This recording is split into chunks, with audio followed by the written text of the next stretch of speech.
कमजोर है बाजार और ऐसे में वक्त है सुशील केडिया साहब से मुलाकात करने का। हमारे साथ कार्यक्रम में हो रहे हैं शामिल केडियानोमिक्स के फाउंडर और सीईओ। केडिया साहब, बहुत बहुत स्वागत है आपका, धन्यवाद समय देने के लिए।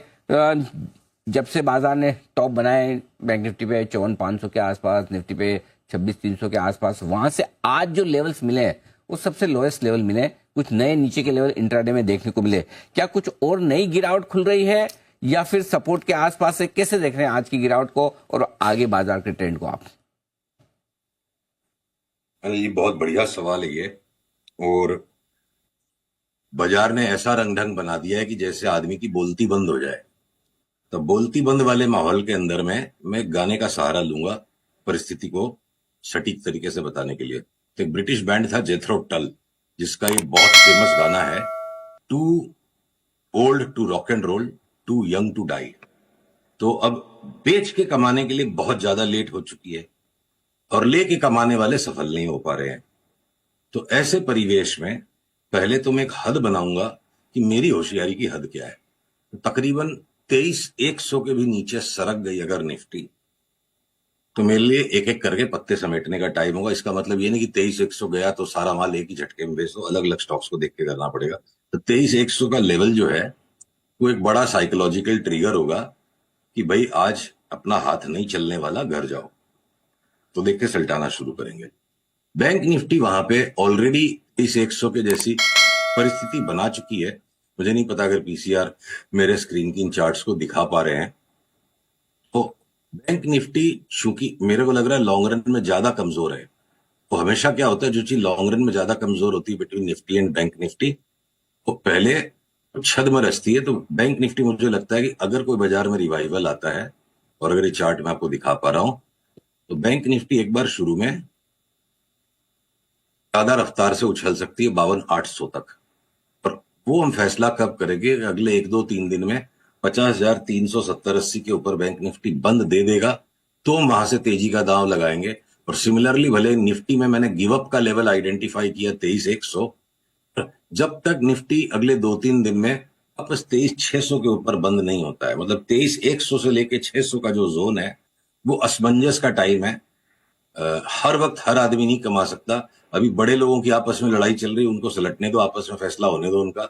अगर वो ट्रेंड रिवर्सल हो जाता है बिग बॉयज का और फंड्स का मिलके, तो हम 23,600 के ऊपर तेजी करेंगे और 23,100 के नीचे एक बार सल्टा के छुट्टी पे चले जाएंगे। तो 23,100 के नीचे निफ्टी और खराब होगा, 23,600 के ऊपर ये बंद होने चाहिए। जी, निफ्टी 23,100 के नीचे खराब हो ना हो अनिल जी, हमारा दिमाग खराब हो जाएगा। तो जब सौदा सल्टाना पड़ेगा, वहां फोरकास्टिंग को छोड़ के, होशियारी को छोड़ के एक बार सरेंडर होना पड़ेगा। इस 100 टूट गया, इसका मतलब ये नहीं कि वहां शॉर्ट कर सकते हैं। बर्दाश्त 23,100 के नीचे तो छोड़ देंगे वहां, और क्या करेंगे। लेकिन बैंक निफ्टी पे आपने वो लेवल बहुत छोटा दिया केडिया साहब की 50,370-80। 50,380 क्या है? 50,380 तो मुश्किल से 200-300 पॉइंट दूर है। वो तो कल की लो से, कल की क्लोज से भी नीचे। खाली इतना क्लोजिंग चलेगा आपको? तो इसीलिए किसी भी टाइम यहां से बाजार घूमना चाहिए।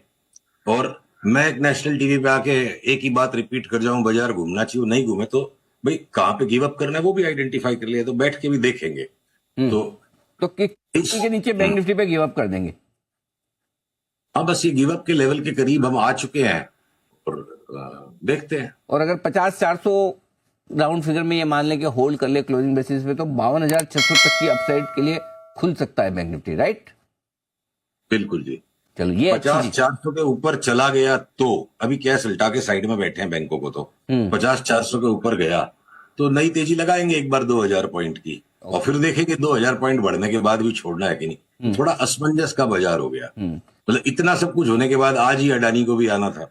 मैं इसी पे आ रहा था। दूसरा मेरा अगला सवाल यही था, क्योंकि आप काफी लंबे समय से अडानी पर बुलिश भी थे। आप कह रहे थे कि बाजार भले कितना ही खराब हो, लेकिन अडानी ग्रुप के शेयर पर हम पॉजिटिव हैं, बुलिश है। आज ये बड़े डेवलपमेंट होने के बाद कोई आपने स्टैंड बदला है? नहीं जी, न चार्ट्स का ढांचा बदला है और न ही जो शेयर बाजार की एक नॉर्मल समझ है।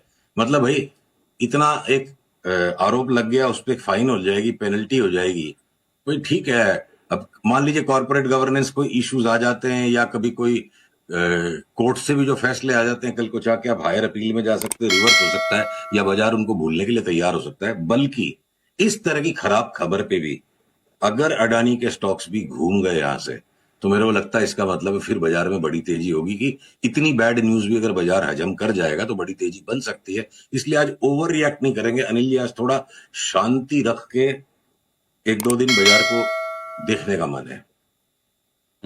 चलिए, तो अदानी ग्रुप के स्टॉक्स में भी फिलहाल थोड़ी शांति रखें, कुछ भी ना करें, ले तो आप पाएंगे नहीं और बेचने का तो भाव शायद। मतलब इसको और सरल शब्दों में अगर कहूं मैं हाँ, अनिल जी जी, की जी। फोरकास्टिंग करते रहने का कोई 12 महीने ही समय हो जरूरी नहीं है। कभी कभी आदमी को किनारे होके सिर्फ रिस्क को मैनेज करना चाहिए।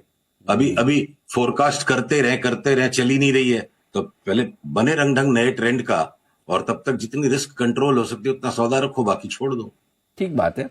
तो ये आपके लिए अदानी ग्रुप के शेयर पर। अब सर, कोई स्टॉक स्पेसिफिक अगर आपको चार्ट पे कोई अच्छे या खराब दिख रहे हो तो बताएं सर। तो अगर जैसे बाजार घूम जाए तो अभी तो हमारा स्टांस वही कि वही हमारी बाई लिस्ट है जिसको हम लेके इंतजार में बैठे हैं। ओएनजीसी, टाटा मोटर्स, रिलायंस, आपके एफएमसीजी के सारे स्टॉक्स, अभी इसमें लीवर भी इंक्लूडेड हो गया। ब्रॉडली अगर मैं कहूं, ऑटो के अंदर टाटा मोटर्स, उसको छोड़ के बाकी कोई भी ऑटो स्टॉक नहीं, बल्कि टीवीएस मोटर्स को तो हम बढ़ते बाजार में भी हो सकता है बेचें। हीरो मोटोकॉर्प, बजाज ऑटो एक रिबाउंड है सिर्फ। आईटी के स्टॉक्स को लेने का मन नहीं है। वो सारी चार्ट जो है ना, आईटी घटा ही नहीं है, और हो सकता है वो काउंटर ट्रेंड चल रहा है, घटते बाजार में आईटी ऊपर अटके रहेगा और जैसे बाजार घूमेगा ऊपर की तरफ आईटी जोर से नीचे आने लग जाए।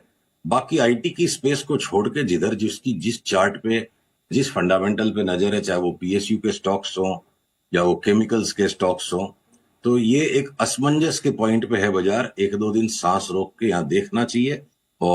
और सेम टू सेम सारी की सारी सेम लिस्ट है। मतलब फुटबॉल के गेम में जो कमजोर टीम है वो कमजोर टीम है, जो ताकतवर टीम है ताकतवर टीम है। एक प्लेयर के हाथ में बॉल लगे तो 2-3 मिनट या 2-3 दिन बाजार में ड्रिबलिंग हो जाएगी बॉल इधर से उधर, तो उससे क्या है, मैच की आउटलुक चेंज नहीं होगी। अभी तो आउटलुक चेंज करने के लायक कोई डाटा पॉइंट मिल नहीं रहा है। ओके, तो चलिए, ये है राय केडिया साहब की। केडिया साहब, बहुत बहुत धन्यवाद आपका समय देने के लिए, बाजार पर और सारे स्टॉक्स पर अपनी राय विस्तार से हमारे दर्शकों को देने के लिए। जल्द आपसे फिर होगी मुलाकात। बहुत बहुत शुक्रिया सर।